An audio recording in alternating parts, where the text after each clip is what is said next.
ఈ మధ్యకాలంలో 7గురిలో 5గురిని అరెస్ట్ చేయడం జరిగింది. మొత్తం ఇంపార్టెంట్ ఉన్నారు. ఇంకా ఇద్దరే పెండింగ్ ఉన్నారు. మీకు ఆ పెండింగ్ వ్యక్తులను కూడా మీకు ఇందులో మీకు మీకు ఏదైతే ప్రెస్ నోట్ ఇచ్చారో ఆ ప్రెస్ నోట్లో సురవరపు ధర్మారావు అన్న అతను లారీ డ్రైవరు, ఇతను ఇంకా అబ్స్కాండ్లో ఉన్నాడు. సురవరపు ధర్మారావు అన్నవాడు.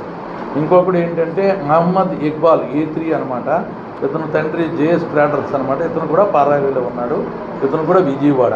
మిగతా నేరస్తులు ఎవరైతే ఉన్నారో అందరినీ కూడా నిన్న దాంట్లోనే నంద్యాల మాధవరావు అరెస్ట్ అయ్యాడు. తర్వాత మహమ్మద్ జుబైద్ అరెస్ట్ అయ్యి జైల్లో ఉన్నాడు. అదేవిధంగా బేవర్ జగదీష్ అన్నవాడు కూడా జైల్లో ఉన్నాడు. మీకు అర్థమైంది కదా, వీళ్ళందరూ కూడా అరెస్ట్ అయిపోయారు. ఇంకా ఇద్దరు పెండింగ్ ఉన్నారు.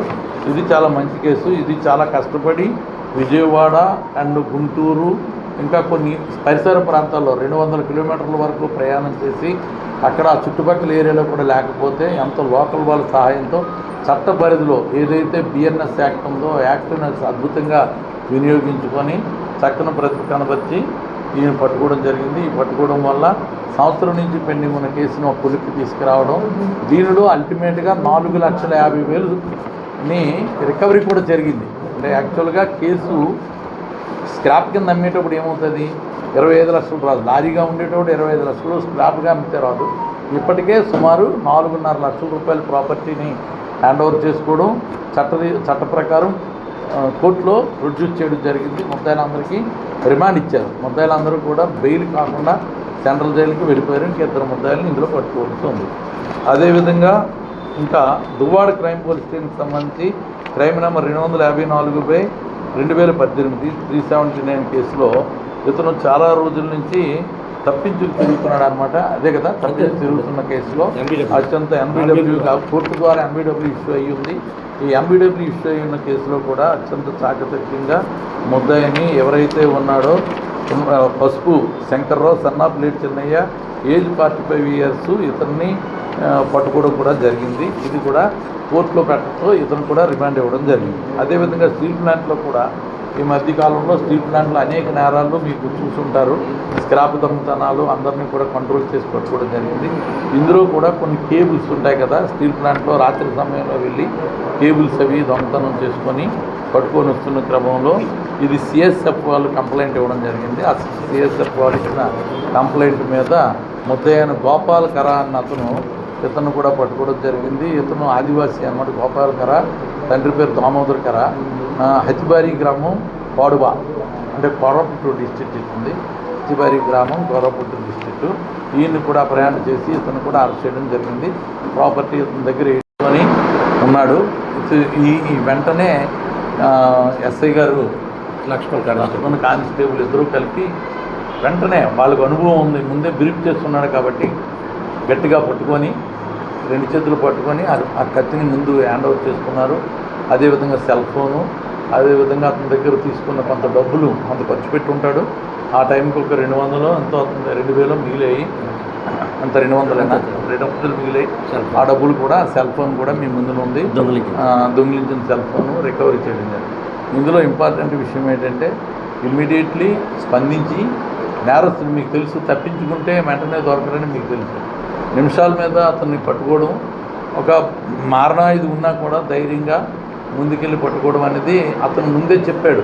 వాడు కత్తి చూసి బెదిరించాడని కదా చెప్పాడు. అయినా కూడా SI గారు అండ్ లక్ష్మణ్ అనే కానిస్టేబుల్ బాజు ఒక SI చాలా సాహసోపేతంగా పట్టుకోవడం జరిగింది. దాని మీద CP గారు కూడా, మా madam Latha Madhuri madam DCP గారు, ADCP మేడం రమ్య మేడం గారు అందరూ కూడా అప్రిషియేట్ చేయడం జరిగింది నాతో పాటు. ఇది చాలా మంచి కేసుని చక్కగా డిటెక్ట్ చేశారు ఇన్ టైంకి. లేదు అంటే నేరస్తులు తాలూకా చరిత్ర తీసుకుంటే అతను 4 సంవత్సరాల పాటు జైల్లో నుంచి ఉండి మొన్నే రిలీజ్ అయ్యాడు. 4 ఇయర్స్ జైల్లో ఉన్నాడు శిక్ష పడి. అది ఇతను native place Kobbaritota 1 town police station, Kobbaritota 2 town police station. 2 town చిన్న నేరాలు కూడా చేసినవి ఉన్నాయి. దాన్ని దృష్టిలో పెట్టుకొని ఈ విధంగా చేయడం జరిగింది.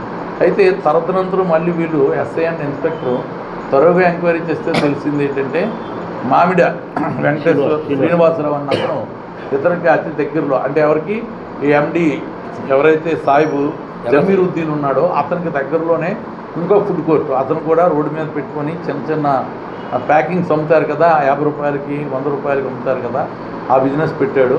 కానీ అతనికి ఇతను తాలూకా పెర్ఫార్మెన్స్ ఫుడ్ బాగోవడం వల్ల ఏదో ఇతనికి అంత సేలీ లేదని చెప్పి ఇతన్ని కలుసుకోవడం జరిగింది. కలుసుకొని అతనికి బెదిరించి ఏదైనా చేస్తే అతను ఈ సెంటర్ నుంచి వెళ్ళిపోయేలాగుంటే నాకు బాగా బిజినెస్ అవుతుందని అతని ఆధ్వర్యంలో ఈ నేరం చేశాడు. అది ఇక్కడ ఇంపార్టెంట్ విషయం ఏంటంటే వేరే అతను ప్రోద్బలంతో ఈ నేరం చేశాడు. అది కొంచెం ఇంపార్టెంట్. అయితే అతని బ్యాక్గ్రౌండ్ కూడా ఎంక్వైరీ చేస్తే ఈ మామిడి శ్రీనివాస్ అతను కూడా 5 కేసులు ఉన్నాయి. ఈయన మీద కూడా గతంలో 5 కేసులు బెదిరించి చేశాడు.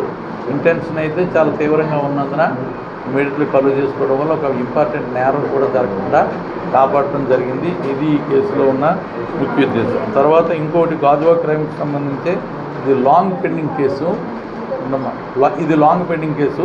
గతంలో మీకు చాలా రోజులు 1 ఇయర్ బ్యాక్ ఒక లారీ యార్డ్లోకి వస్తే లారీ యార్డ్ నుంచి అత్యంత చాకచక్యంగా కొద్దిమంది నేరస్తులు 7 నేరస్తులు దీన్ని ఎత్తుకుపోవడం జరిగింది.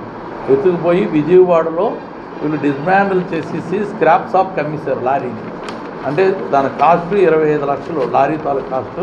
కానీ మీకు తెలుసు కదా, అది డిస్మాండిల్ చేసి అమ్మేటప్పుడు సుమారు 5-6 లక్షలకు అమ్మేసుకుంటారు. అలా అమ్మేశారు. దీంట్లో చాలా రోజుల నుంచి 1 ఇయర్ నుంచి కేసు పెండింగ్ ఉంది. లాంగ్ పెండింగ్ అంటారు అనమాట. అంటే నేరస్తులు ఎవరో తెలియదు, సరిగా ప్రాపర్ ఇన్వెస్టిగేషన్ లేక అలా పెండింగ్ ఉంది. దాన్ని ఇన్స్పెక్టర్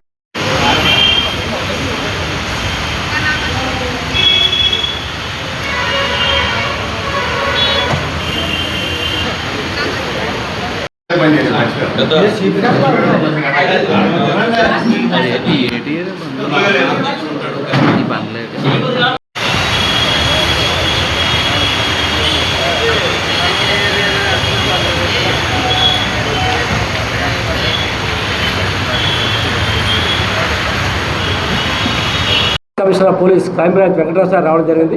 సార్ మీతో ఇప్పుడు మాట్లాడతారు కేసు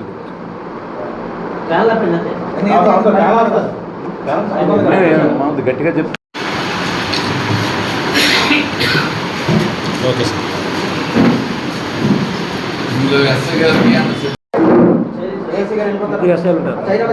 రాము ఫోన్ తీసుకోకూడదు.